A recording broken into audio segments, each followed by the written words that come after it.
할렐루야. 오늘 이 아침에도 하나님께서 주시는 은혜와 사랑이 예배하시는 각 처소에 넘치시기를 기도합니다. 오늘 말씀은 하나님께 영광이 되는 연보라는 제목으로 고린도후서 9장 말씀을 함께 나누도록 하겠습니다. 먼저 주신 말씀을 읽도록 하겠습니다. 성도를 섬기는 일에 대하여는 내가 너희에게 쓸 필요가 없나니 이는 내가 너희의 원함을 알미라. 내가 너희를 위하여 마게도냐인들에게 아가야에서는 1년 전부터 준비하였다는 것을 자랑하였는데 과연 너희의 열심이 퍽 많은 사람들을 분발하게 하였느니라. 그런데 이 형제들 보내는 것은 이 일에 너희를 위한 우리의 자랑이 헛되지 않고 내가 말한 것 같이 준비하게 하려 함이라.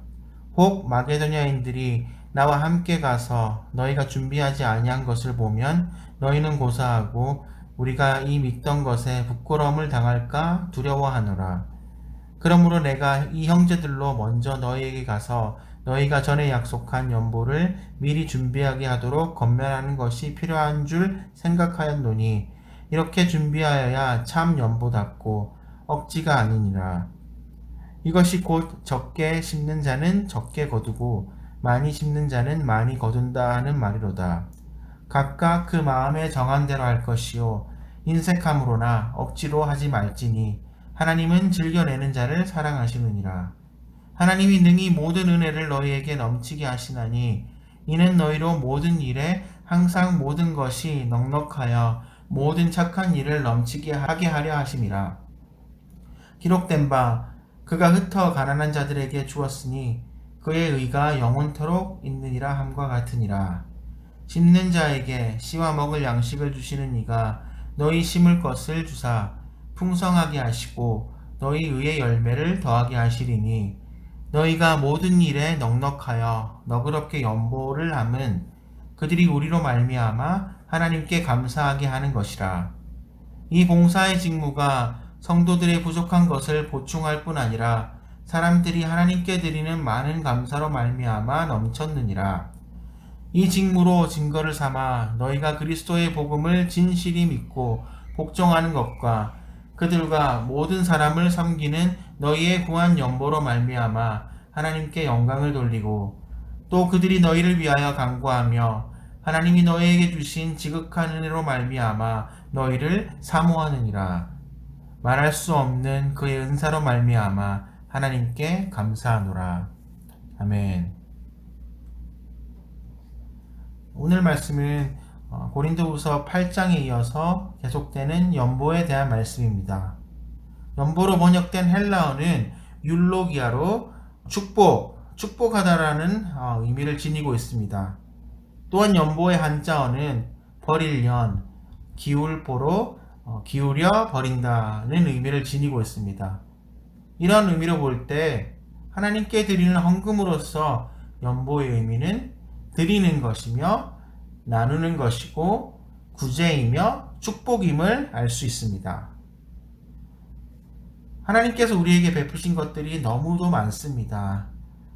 너무도 많은 것을 받은 자들이 바로 우리이기 때문에 다른 사람들에게 베풀라는 권면이 굳이 필요할까라는 생각이 들 수도 있고 하나님께 거저 받았으니 거저 주는 것이 은혜 받은 자들로서 도리가 아닌가 생각할 수도 있겠지만 이렇게 일깨우지 않으면 안 되는 것이 우리 인간의 모습인 것입니다.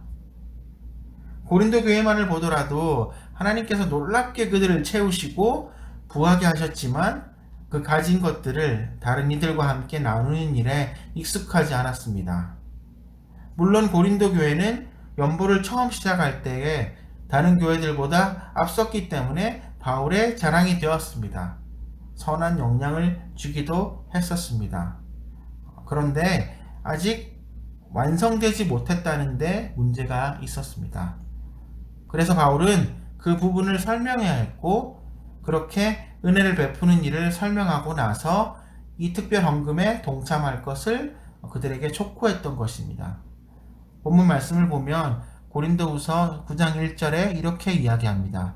성도를 섬기는 일에 대하여는 내가 너희에게 쓸 필요가 없나니. 바울은 성도를 섬기는 일에 대해 더 이상 고린도 성도들에게 할 말이 없다고 합니다. 그만큼 고린도 교회 성도들의 섬김이 손색이 없다고 하는 것입니다. 자, 그것이 어느 정도였냐면 2절을 보시면 이는 내가 너희의 원함을 알미라. 내가 너희를 위하여 마게도냐인들에게 아가야에서는 1년 전부터 준비하였다는 것을 자랑하였는데 과연 너희의 결심이 퍽 많은 사람들을 분발하게 하였느니라. 즉 바울은 고린도 교회 성도들을 그들의 섬김을 당시 그리스 지역의 여러 교회들에게 자랑하였고 고린도 교회의 섬김은 교회들의 귀감이 되었으며 도전을 주기까지 했다는 것입니다.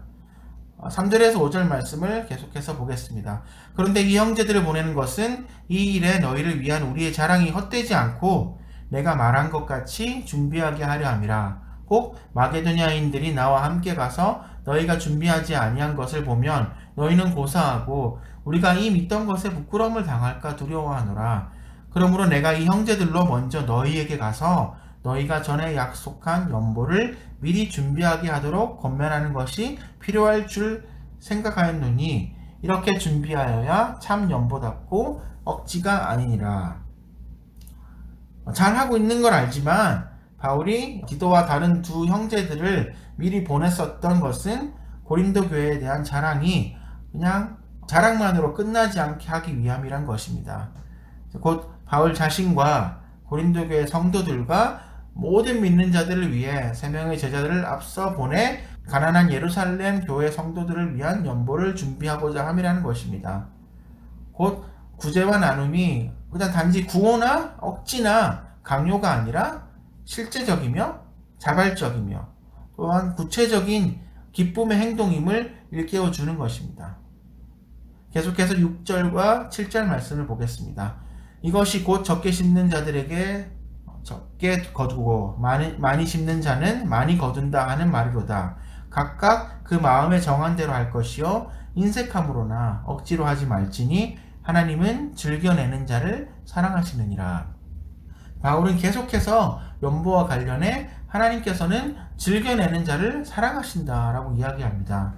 억지나 조건을 걸고 하는 연보가 아니라 드릴 수 있고 나눌 수 있는 것이 기쁘고 감사한 그러한 연보를 원하신다고 이야기하고 있습니다. 하나님은 사람에게 강요하시는 분이 아니십니다. 우리가 너무나도 잘 아는 아나니아와 삽비라의 예가 있습니다. 이 사람들 아주 대단한 사람들이었습니다. 보통 사람들이 할 수 없는 일을 한 사람들입니다. 자신들의 재산을 다 팔아서 그것에 반을 드렸습니다. 그런데 왜 이 사람들은 하나님께 이렇게 드리고도 저주를 받았습니까? 차라리 처음부터 드리지 않았으면 죽지는 않았을 것인데 여러 가지 이유가 있습니다. 성령을 속이려 한 죄, 인색한 죄 등등. 그러나 더 큰 이유를 베드로의 꾸중 가운데 찾을 수 있습니다. 사도행전 5장 3절 말씀을 보면 아나니아야 내가 어찌하여 사단이 내 마음에 가득하여 라고 이야기하고 있습니다.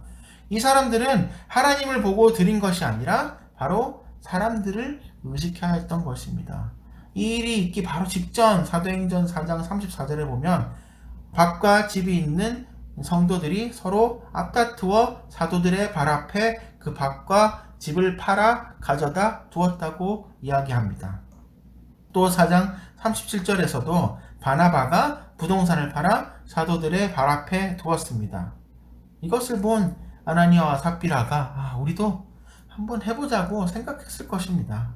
그래서 신앙적 동기가 아니라 인간적 동기에서 재산을 일단 팔긴 팔았습니다.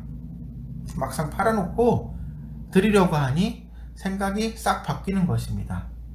그래서 성령을 속이고 반만 드리자 그렇게 된 것입니다.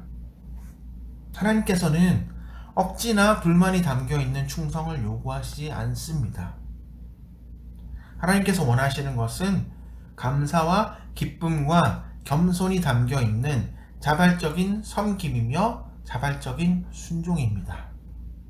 그리고 이 자발적 섬김과 순종, 나눔과 사랑은 하나님의 사랑을 제대로 깨닫고 경험한 자에게서만 나오는 것입니다.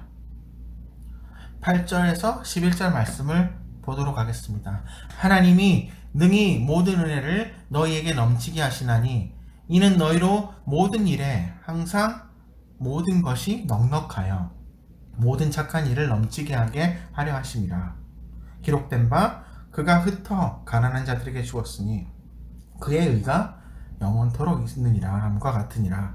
심는 자에게 씨와 먹을 양식을 주시는 이가 너희 심을 것을 주사 풍성하게 하시고 너희 의의 열매를 더하게 하시리니 너희가 모든 일에 넉넉하여 너그럽게 연보함은 그들이 우리로 말미암아 하나님께 감사하는 것이라. 하나님의 사랑이 계산하지 않는 나눔의 삶을 살게 합니다.